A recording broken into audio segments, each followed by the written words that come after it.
Hi, everybody. It's Chris Grimm for Aria Deep Work Fast. I was going to say Happy Thanksgiving. Couldn't decide what to say first. Anyway, for those of you in the US who celebrate Happy Thanksgiving, I hope you're off and you're just watching this because you're bored watching Netflix.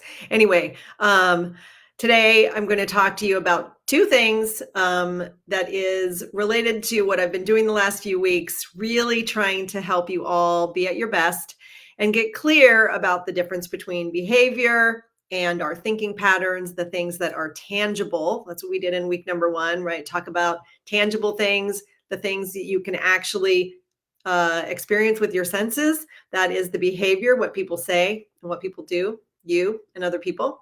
And then, of course, the intangibles. Last week, I talked to you about one of the big intangibles, right? The things that are not what we say and do, but are actually influencing how we interact with each other and our effectiveness.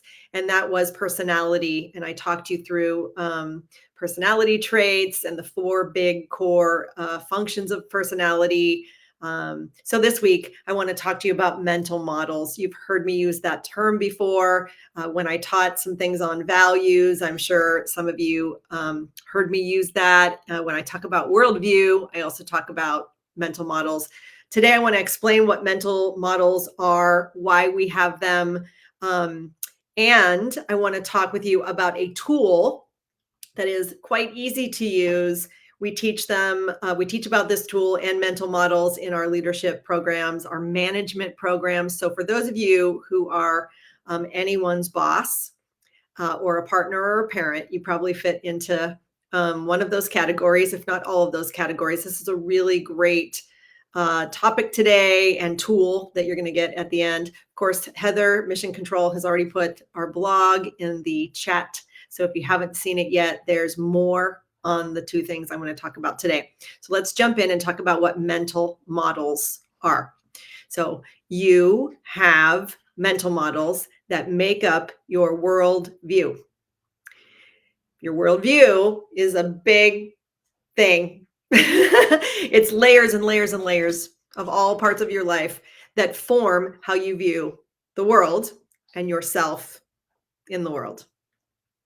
The big world and your small world, no matter how big or small they are, right? Your work, your home, how you make decisions, your self-concept, how you think about yourself in your work and in your home, relationships, all those roles, etc. And when I say it has layers, I mean that we have what are called mental models, which an easy way to think about a mental model is that it's our internal representation of our external reality, right? So let me say that again. It's your internal, the intangible, one of them, right? Internal representation of your external reality. So if you think about it, we've got lots of realities that we interact with in every role that we are in. Daughter, son, father, mother, husband, wife, parent, boss, manager, coach, whatever, all the roles of your life, everything that you do throughout your whole life, you have ways of thinking about those realities. And because we, as an animal, right, we want to make meaning of this experience and have some level of control of this experience. The way our body works and our brain works is that we're taking in information all the time and we're making sense of that. And so what we do is in the things that we are a part of on a regular basis, so our ongoing relationships, like with our family and our coworkers, people that we interact with all the time, and in situations where we are interacting and doing some of the same things all the time, because we're habitual animals. That's what we do. That's how our identity exists. We've got layers and layers of mental models. And that mental model, like I said, it's the way we make meaning of those realities. It's kind of like how we program ourselves to be successful according to us, which we're going to talk about in a minute, in any of those situations. So it becomes like our own operating system. So we have a collective operating system as a human that runs our body and process. And then we as an individual have our own set of mental models and worldview that helps you be you and me be me.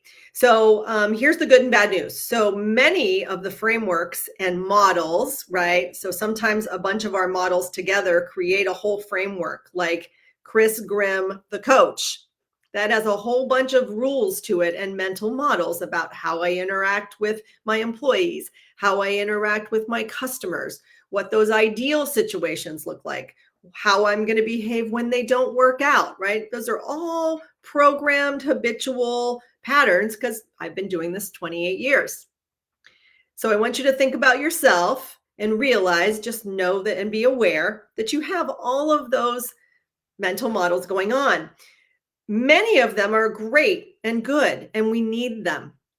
And by the way, remember, all those years you went to school, no matter how long you went to school or how much college you have, that's not what I'm saying. I'm saying every year of school, starting from preschool, we were also given mental models. We were taught how to think about things in every subject, right? You read a book, we talk about the characters, we interpret what's going on, the adults around us, the teachers, and the people around us actually in any discussion. So maybe it was a peer discussion.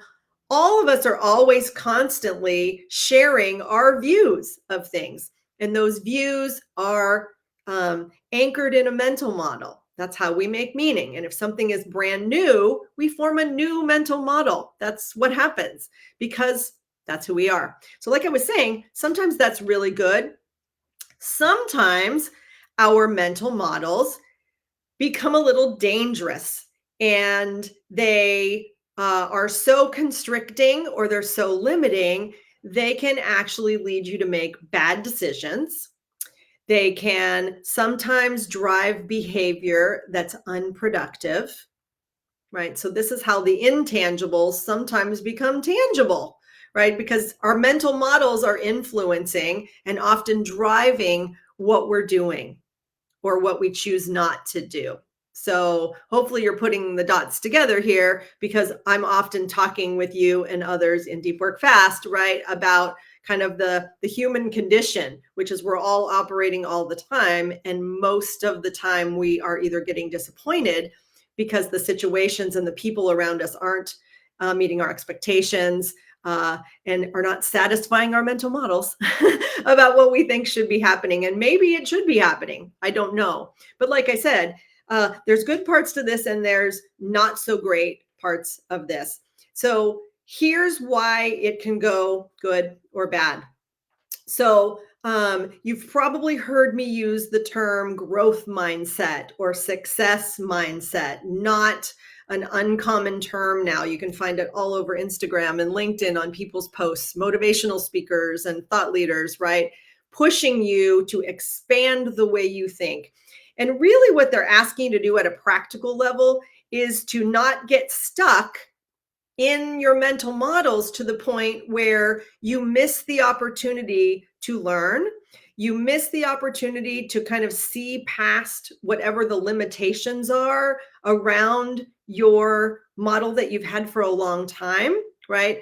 A few months ago, I did a deep work fast and we talked about a similar topic. I didn't do it this way, but I did say, there are people who, even if they believe a change at work, or a change at home is a good idea in theory, they might struggle through it. Now, in that last one, I talked about the emotional patterns. Today, I want to talk about mental models, because if our mental models, like I said, are too strict or we're too attached to them, and we don't have a practice, if you will, for exploring our mental models, right? Reflecting on them, being aware of them, knowing which ones are operating with you the most in any one situation or relationship, right? Like what's showing up for me all the time? What is the model? What do I think should be happening? Why do I think that? Right? So you need to reflect and have an awareness practice around thinking about what you're thinking.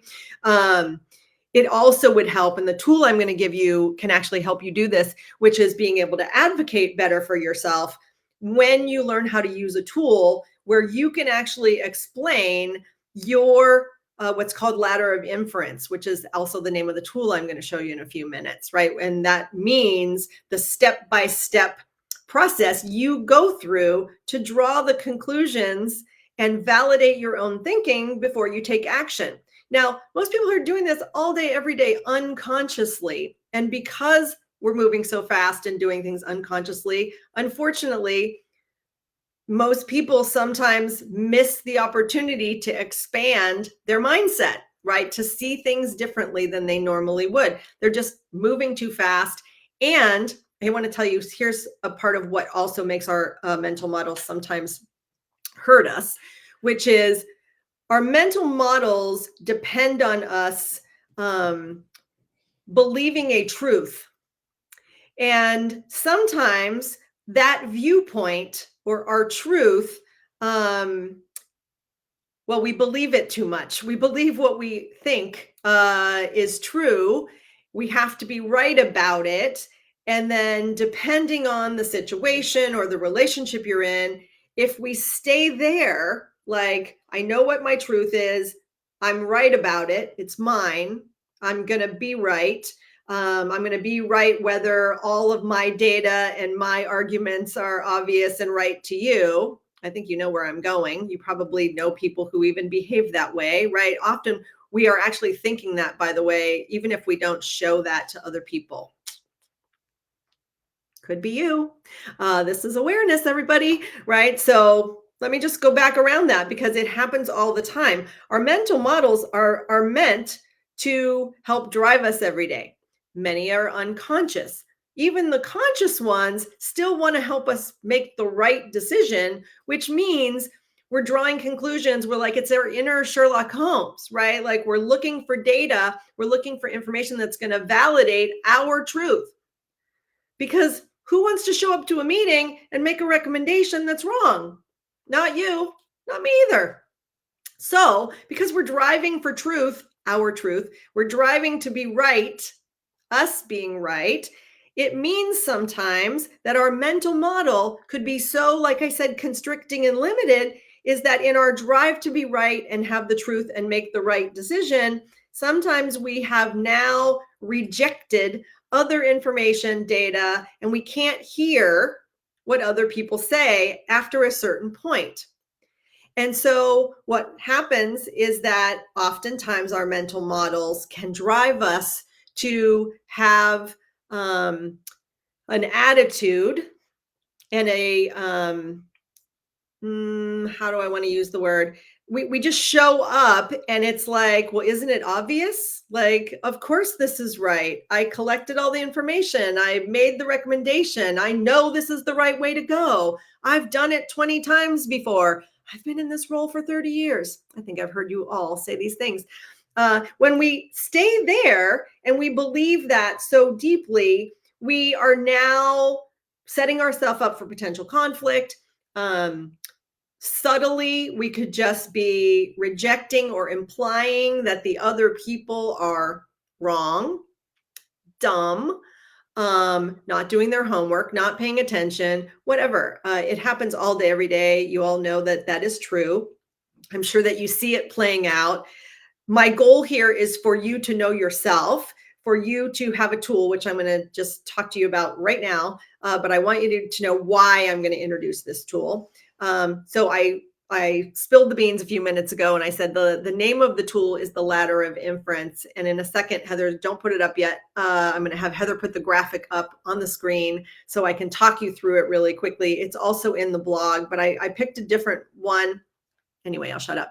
So in a second, I'm going to show it to you. I want you to know why. So to use these tools, to have a more open, flexible growth mindset, to be smarter, because you can't be smart, by the way, people, and you can't continue to learn and get smarter unless you can challenge your own mental models. You can't.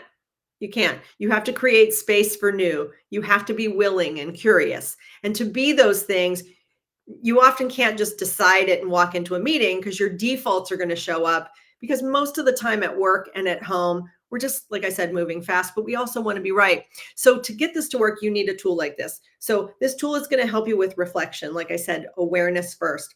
Two, what I call advocacy, which is when you can explain your thinking in a way that it helps other people understand how you got to the conclusion, or why you behaved the way that you did, or why you made that decision. And the last thing is inquiry. If you can use this model, which is why we teach it to managers and leaders and people in coaching, is that when you have the model, and you're going to see how easy it is in a minute, one, you can teach it to other people. And I highly advocate right now for you to teach this inquiry-based tool to your team, to your teenagers, because it's just a framework for thinking. And if we're transparent with each other about how we came to that conclusion, almost like, in high school, when in science, they make you explain everything that you've done in the experiment, so you can go back and see and explain, I did this and this, I guess in math too, right? Same thing, right? This is just a tool to help you get transparent and get to know those mental models so that you can be in control, not default, and change them when you're ready. Okay, let's talk about the tool. So Heather, go ahead and put it up. Like I said, it's called the Ladder of Inference. It's been around for a while. So this was developed by Professor Chris Argyris at Harvard, I think in the 1950s. He died in 2013. He was around for it says on the bottom of that thing, doesn't it? He was born in like 23 and died in 13. There you go. So somewhere around probably the 50s or 60s. In my business, he's like a legend. He created many of the models around leadership and organizational change and organizational development that I believe are still fundamentally very useful, and we teach it to leaders. So this model, which you can also find in a book called The Fifth Discipline, if you have learned about systems thinking, this may look familiar. So very simply, it is called a ladder of inference. And you can see that the image is a ladder, just like the one you're going to use to put up your holiday decorations or whatever. So you start at the bottom. The bottom of the ladder is a pool of observable data. That's all the data that is available at any moment in time, period. All of it. Now, the first rung is selective data, because guess what? You and I cannot process everything that's available to our senses all the time, right? Because we are actually witnessing and experiencing things, smelling things, feeling things, hearing things. We don't need it all. And so we are selective. So we go from observing and taking it all in to the first run, which is selecting what's important to us. Most of the time we're doing that subconsciously. Sometimes you're doing it consciously. The next rung is you make meaning of it. You interpret that. Most of us are doing it very, very quickly, and our mental models subconsciously are doing it for us very, very quickly. And the more we interact with the same people in the same situations, we already kind of come in with baggage. That's what I call it, right? And sometimes it's good baggage. Sometimes it's not great baggage, but we come in with it. And those are the beliefs and the things that we hold from situations before, or knowledge that we had about this topic. After we make meaning, we make assumptions about that. We make assumptions that are now important to this situation, so we can draw conclusions and do something about it. And then after we draw conclusions, our beliefs validate that. And we adopt either new beliefs about the person or the situation, or just this context, whatever it is in this moment. And then we take action. We make the decision. We go to the party, we stay home. We go to the meeting, or we say no to the meeting, whatever it is, right? We are doing this all day, every day. The word inference means drawing conclusions by looking, Sherlock Holmes, for evidence based on a very selective, small data set. So this is why we can sometimes make bad decisions, because think about what happens in there. Sometimes we're going super fast up the ladder. In fact, most of us are going super fast up a lot of ladders all the time. And so, what can happen is that we can get caught in what's called a reflective loop, which means we draw conclusions very, very quickly off of either old data or off of our mental models instead of pausing, thinking about what we're thinking, gathering more data, maybe higher on the ladder instead of drawing the conclusion and belief before we take that action. Right. So I know I always say 20 minutes or less, and I've met my time. I cannot emphasize to you enough how useful this simple tool is. So I'm going to say it again. Please download the blog. If you just search on a browser for Ladder of Inference, there's at least 100 that are going to pop up because this is a tool that has been used quite often over the years in learning organizations, in systems thinking, in management and leadership programs. If you've never seen it, I am so excited to have introduced it to you today. It is invaluable. So for now, the book is called The Fifth Discipline. It is by Peter Senge. It's been around a long time. You can get it on Amazon. It's gigantic. It has a whole chapter around personal mastery, which is part of what we're doing, right? That's what I'm here for, actually, is to help you be your best at home and at work. Okay, if you celebrate, have a great Thanksgiving. If you don't, have a great week and time away. If you're outside the US, I want you to have a safe and happy week and weekend. And I'll see you next week, next Tuesday, same time, same place for Deep Work Fast. If you need help, you know where to find me. Okay, bye.